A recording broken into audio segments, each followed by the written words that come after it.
నమస్తే అవధాని. ప్రపంచం ఎవరికుంటుందో సంబంధం లేదు.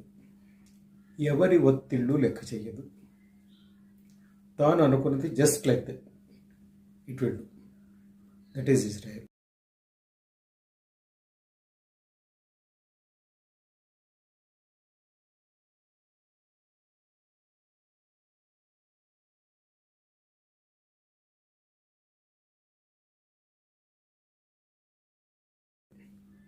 And that is why it is surviving despite all odds.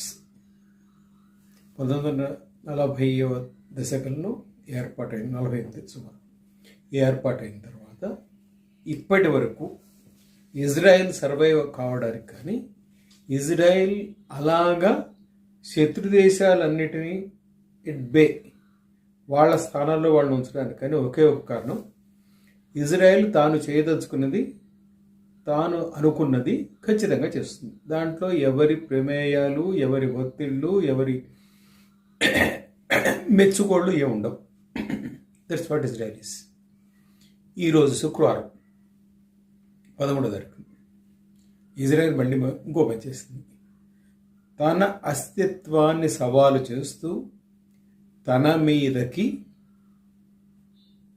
శత్రుమూకలని, అంటే శత్రుమూకలు అంటే చిన్న చిన్న స్ప్లింటర్ గ్రూప్స్ ఉంటాయి. ఇప్పుడు హమస్ కానీ ఇంకోటి కానీ వాట్ ఎవర్ ఇట్ ఇస్, వీళ్ళందరినీ రెచ్చగొడుతూ ఆర్థికంగా సహాయం చేస్తూ ఆయుధాలు ఇస్తున్న ఇజ్రాయెల్ మీద దాడి చేసింది. ఈరోజు ఇజ్రాయెల్ అణు స్థావరాల మీద, నటాస్, దాని మీద దాడి చేసి ధ్వంసం చేసింది.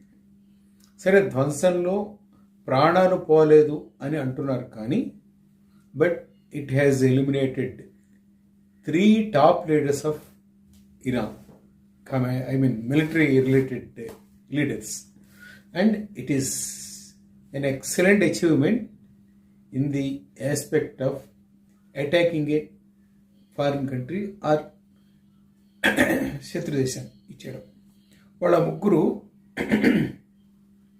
Chief of armed staff Mohammad Hussein Bagheri, Iran chief of armed staff.